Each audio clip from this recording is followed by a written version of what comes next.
بسم اللہ الرحمن الرحیم نحمدہ ونصلی علی رسولہ الکریم والحمد للہ رب العالمین۔ آج ہم اپنے باب کا اگلا حصہ پڑھتے ہیں۔ ہمارا باب تھا باب فضل البکاء من خشیت اللہ تعالی و شوقا الیہ، یعنی اللہ تعالیٰ کے خوف اور اس کی ملاقات کے شوق میں رونے کی فضیلت۔ وعنہ قال قال ابو بکر لعمر رضی اللہ عنہما بعد وفات رسول اللہ صلی اللہ علیہ وسلم انطلق بنا الى ام ایمن نزورها كما كان رسول الله صلی اللہ علیہ وسلم يزورها فلما انتهينا إليها بكت فقال لها ما يبكيك اما تعلمين ان ما عند الله خير لرسول الله صلی اللہ علیہ وسلم قالت انی لا ابکی انی لا اعلم ان ما عند الله خير لرسول الله صلی اللہ علیہ وسلم ولكن ابکی ان الوحی قد انقطع من السماء فهيجتهما على البكاء فجعلا يبكيان معها رواہ مسلم وقد سبق فی باب زیارت اہل الخیر۔ حضرت انس رضی اللہ تعالیٰ عنہ بیان کرتے ہیں کہ رسول اللہ صلی اللہ علیہ وآلہ وسلم کی وفات کے بعد حضرت ابو بکر رضی اللہ تعالیٰ عنہ نے حضرت عمر رضی اللہ تعالیٰ عنہ سے فرمایا کہ چلو ہم ام ایمن کی زیارت کریں، جیسا کہ رسول اللہ صلی اللہ علیہ وآلہ وسلم ان کی زیارت کے لیے جایا کرتے تھے۔ جب ہم ان کے پاس پہنچے تو وہ رو پڑی۔ انہوں نے کہا کیوں روتی ہو؟ کیا تم نہیں جانتی کہ اللہ جل شانہ کے ہاں جو ہے وہ آپ صلی اللہ علیہ وآلہ وسلم کے لیے زیادہ بہتر ہے؟ انہوں نے جواب دیتے ہوئے کہا میں اس لیے نہیں رو رہی کہ مجھے اس کا علم نہیں ہے کہ رسول اللہ صلی اللہ علیہ وآلہ وسلم کا مقام اللہ رب العزت کے ہاں بہتر نہیں ہے، میں تو اس لیے رو رہی ہوں کہ وحی کا سلسلہ منقطع ہو گیا۔ اس بات کو سن کر ان دونوں کو بھی رونا آ گیا، چنانچہ وہ بھی ان کے ساتھ رونے لگے۔ یہ حدیث باب الخیر میں بھی گزر چکی ہے۔ یہ حدیث اس سے پہلے باب زیارت اہل الخیر میں گزر چکی ہے۔ یہاں پر دوبارہ اس لیے لائی جا رہی ہے کہ نیک لوگوں کے وجود سے بہت سی بھلائیاں وابستہ ہوتی ہیں اور ان کے دنیا سے چلے جانے سے اہل دنیا بہت سی برکات اور ثمرات حسنہ سے محروم ہو جاتے ہیں۔ اس پر اللہ والوں کو بہت افسوس ہوتا ہے کہ ہم خیر سے محروم ہو گئے اور اس پر انہیں رونا آتا ہے۔ چونکہ اس میں رونے کا ذکر تھا اس لیے اسے اس حدیث کو بھی اس باب کے تحت لائے۔ وعن ابن عمر رضی اللہ عنہما قال لما اشتد برسول اللہ صلی اللہ علیہ وسلم وجعه قیل له فی الصلاة فقال مروا ابا بکر فلیصلی بالناس۔ حضرت عبداللہ بن عمر رضی اللہ عنہما روایت کرتے ہیں کہ جب نبی کریم صلی اللہ علیہ وسلم کی بیماری شدت اختیار کر گئی تو آپ صلی اللہ علیہ وسلم سے نماز پڑھانے کے بارے میں پوچھا گیا تو آپ صلی اللہ علیہ وسلم نے فرمایا ابو بکر کو کہو کہ وہ نماز پڑھائے۔ فقالت عائشہ رضی اللہ عنہا ان ابا بکر رجل رقیق اذا قرأ غلبه البكاء فقال مروه فليصلي۔ اس پر حضرت عائشہ رضی اللہ تعالیٰ عنہ نے کہا کہ حضرت ابو بکر نرم دل آدمی ہے، جب قرآن کی تلاوت کرتے ہیں تو ان پر گریہ طاری ہو جاتا ہے۔ تو آپ صلی اللہ علیہ وسلم نے پھر فرمایا ابو بکر کو کہو کہ وہ نماز پڑھائیں۔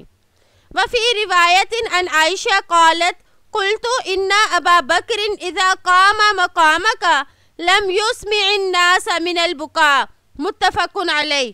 اور ایک روایت میں حضرت عائشہ رضی اللہ عنہ سے مروی ہے کہ وہ بیان کرتی ہیں کہ ابو بکر جب آپ صلی اللہ علیہ وسلم کی جگہ پر کھڑے ہوں گے تو رونے کی وجہ سے لوگوں کو قرآن نہیں سنا سکیں گے۔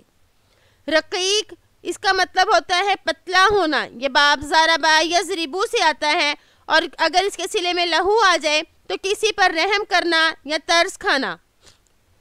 تو آپ صلی اللہ علیہ وسلم نے فرمایا مرو ابا بکر فلیصلی بالناس، یعنی ابو بکر رضی اللہ تعالیٰ عنہ کو کہو کہ وہ لوگوں کو نماز پڑھائیں۔ یہ حکم آپ صلی اللہ علیہ وسلم نے اپنے مرض وفات میں فرمایا تھا۔ اسی حدیث سے حضرت عمر رضی اللہ تعالیٰ عنہ فرمایا کرتے تھے کہ جس شخص کو نبی کریم صلی اللہ علیہ وسلم نے ہمارے دین کے لیے پسند فرمایا، کیا ہم اس کو اپنی دنیا کے لیے پسند نہیں کریں گے؟ اس لیے ہم انہیں اپنے دین اور دنیا دونوں کا امیر اور خلیفہ بنائیں گے۔ اسی وجہ سے صحابہ رضی اللہ عنہم اجمعین نے ابو بکر رضی اللہ تعالیٰ عنہ کو آپ صلی اللہ علیہ وسلم کے دنیا سے رخصت ہونے کے بعد اپنا خلیفہ بنایا، کہ جس کو نبی کریم صلی اللہ علیہ وسلم نے اپنی زندگی مبارک میں مصلی پر کھڑا کر دیا، تو اس میں اشارہ کر دیا کہ میرے دنیا سے رخصت ہونے کے بعد یہ قائم مقام ہوگا، یعنی تمہارا امام ہوگا۔ حضرت ابو بکر رضی اللہ تعالیٰ عنہ جو تھے وہ قرآن جب پڑھتے تھے تو بہت روتے تھے، اور حضرت عائشہ رضی اللہ تعالیٰ عنہ کا یہ فرمانا لم یسمع الناس من البکا، کہ ان کو رونے کی وجہ سے لوگوں کو اپنی آواز سنانے سے قاصر رہیں گے۔ یعنی حضرت ابو بکر رضی اللہ تعالیٰ عنہ کا خاص یہ وصف تھا کہ رات قرآن کے وقت وہ بہت روتے تھے۔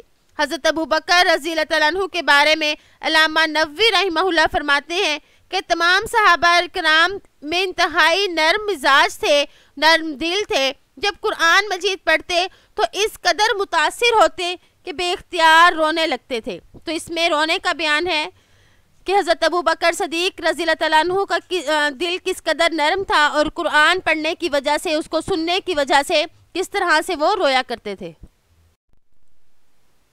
وعن ابراہیم بن عبد الرحمن بن عوف ان عبد الرحمن بن عوف رضی اللہ عنہ اتیا بطعام وکان صائما فقال قتل مصعب بن عمیر رضی اللہ عنہ وهو خیر منی فلم يوجد له ما يكفن فيه إلا بردة إن غطي بها رأس بدت رجلاه وإن غطي رجلاه بدأ رأس ثم بسط لنا من الدنيا ما بسط أو قال أعطينا من الدنيا ما أعطينا قد خشينا أن تكون حسناتنا عجلت لنا ثم جعل يبكي حتى ترك الطعام۔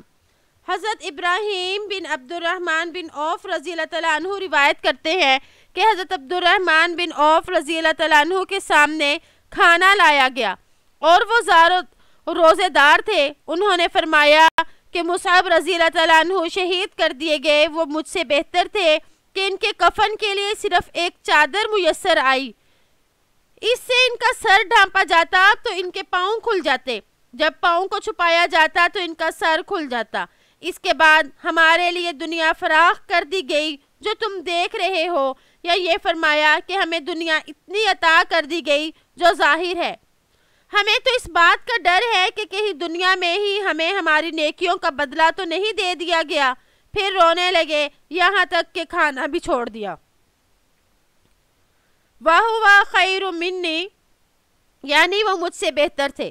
اس میں حضرت عبد الرحمن بن عوف رضی اللہ تعالیٰ عنہ کی تواضع اور انکساری کا بیان ہے کہ حضرت عبد الرحمن رضی اللہ تعالیٰ عنہ مصعب بن عمیر سے افضل ہیں، کیونکہ حضرت عبد الرحمن رضی اللہ تعالیٰ عنہ عشرہ مبشرہ میں سے ہیں، مگر اپنے سے افضل حضرت مصعب رضی اللہ تعالیٰ عنہ کو فرما رہے ہیں کہ حضرت مصعب رضی اللہ تعالیٰ عنہ نے انتہائی کٹھن اور مشکل ترین حالات میں کفار سے مقابلہ کیا اور شہادت پائی، اور حضرت مصعب رضی اللہ تعالیٰ عنہ نے اپنی پوری زندگی غربت اور ناداری میں گزاری، اور میرے پاس دنیا کی وسعت اور فراخی موجود ہے۔ حالانکہ ان صحابہ کے پاس جو بھی مال ہوتا وہ سب دین پر خرچ ہونے والا ہوتا تھا۔ بہرحال حضرت عبد الرحمن رضی اللہ تعالیٰ عنہ تواضعاً اپنے آپ کو حضرت مصعب رضی اللہ تعالیٰ عنہ سے کمتر بتا رہے ہیں، اور آگے فرمایا ان تکون حسناتنا عجلت لنا، کہ ہماری نیکیوں کا بدلہ کہیں ہمیں دنیا میں تو نہیں دے دیا گیا۔ صحابہ رضی اللہ تعالیٰ عنہ کو جب دنیا کی وسعت اور فراخی ملی تو وہ ڈرے کہ جو کچھ ہم نے دین کے معاملے میں قربانی برداشت کی تو کہیں کہ اس کا بدلہ تو نہیں مل رہا۔ اسی وجہ سے اس حدیث میں بھی حضرت عبد الرحمن رضی اللہ تعالیٰ عنہ اس دنیا کے ملنے پر شدید تشویش اور اضطراب کا اظہار فرما رہے ہیں۔ وعن ابی امامۃ سدی بن عجلان الباہلی رضی اللہ عنہ عن النبی صلی اللہ علیہ وسلم قال ليس شيء أحب إلى الله تعالى من قطرتين أو أثرين قطرة دموع من خشية الله وقطرة دم تهراق في سبيل الله وأما الأثران فأثر في سبيل الله تعالى وأثر في فريضة من فرائض الله تعالى رواه الترمذي وقال حديث حسن وفي الباب أحاديث كثيرة منها۔ حضرت ابو امامہ سدی بن عجلان باہلی رضی اللہ تعالیٰ عنہ نبی کریم صلی اللہ علیہ وآلہ وسلم سے روایت فرماتے ہیں کہ اللہ جل شانہ کے نزدیک 2 قطروں اور 2 نشانوں سے زیادہ اور کوئی چیز محبوب نہیں۔ ایک آنسو کا قطرہ جو اللہ کے خوف سے گرتا ہے، اور وہ خون کا قطرہ جو اللہ کے راستے میں بہا ہو، اور 2 نشانوں میں سے ایک نشانی وہ ہے جو اللہ کے راستے میں پہنچے، اور دوسری نشانی جو اللہ کے فرائض میں سے کسی فرض کی ادائیگی کرتے ہوئے لگے۔ یعنی اللہ تعالیٰ کو آنسو کے قطرے اور 2 یہ نشانات جو ہیں وہ بہت زیادہ محبوب ہیں۔ اللہ کے نزدیک ان سے زیادہ اور کوئی چیز محبوب نہیں۔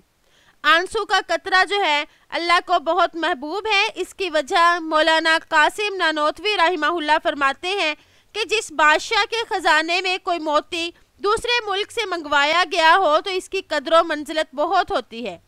اسی طرح مومن کے آنسو جب دربار شاہی میں قبول ہوتے ہیں تو اس کی قدر و منزلت بہت زیادہ ہوتی ہے، کیونکہ اللہ کے خزانے میں ندامت کا آنسو نہیں ہے۔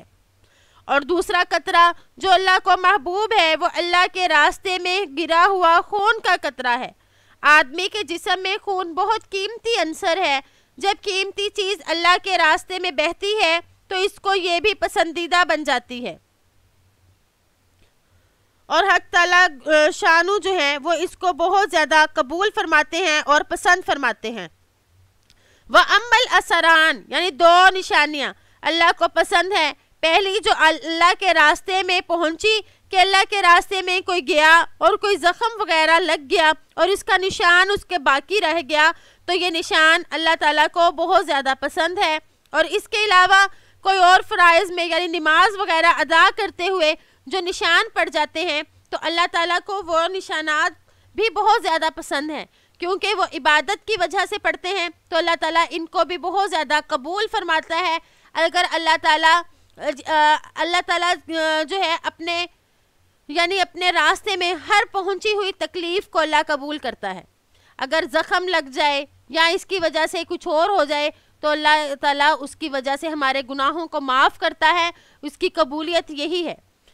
حدیث الارباز بن ساریہ رضی اللہ عنہ قال وعظنا رسول اللہ صلی اللہ علیہ وسلم موعظة واجلت منها القلوب وزرفت منها العیون وقد سبق فی باب البدع۔ ان میں سے ایک حدیث ارباز بن ساریہ رضی اللہ عنہ سے بھی منقول ہے کہ ہمیں رسول اللہ صلی اللہ علیہ وآلہ وسلم نے ایسا واعظ فرمایا جس سے ہمارے دل کانپنے لگے اور آنکھوں سے آنسو گرنے لگے۔ یہ حدیث بدعات سے منع کرنے کے باب میں گزر چکی ہے، یعنی اس میں بھی بتایا گیا کہ آپ صلی اللہ علیہ وآلہ وسلم ایسے واعظ و نصیحت بھی فرماتے تھے جس کی وجہ سے صحابہ اکرام کی یہ حالت ہوتی کہ ان کی آنکھوں سے آنسو جاری ہوتے، یعنی وہ رونے لگتے تھے۔ تو اللہ تعالیٰ سے دعا ہے کہ ہم نے جو پڑھا اللہ تعالیٰ ہمیں اس پر عمل کرنے کی توفیق عطا فرمائے اور ہمیں بھی اللہ کے خوف کی وجہ سے رونے والا بنا دے۔ ہماری یہ بھی ایسی آنکھیں ہوں تاکہ ہم اللہ تعالیٰ کے ہاں جب جائیں تو ہمارے ان آنسوؤں کی برکت سے اللہ تعالیٰ کی رحمت جوش میں آئے اور ہمیں جنت نصیب ہو جائے۔ السلام علیکم ورحمۃ اللہ وبرکاتہ۔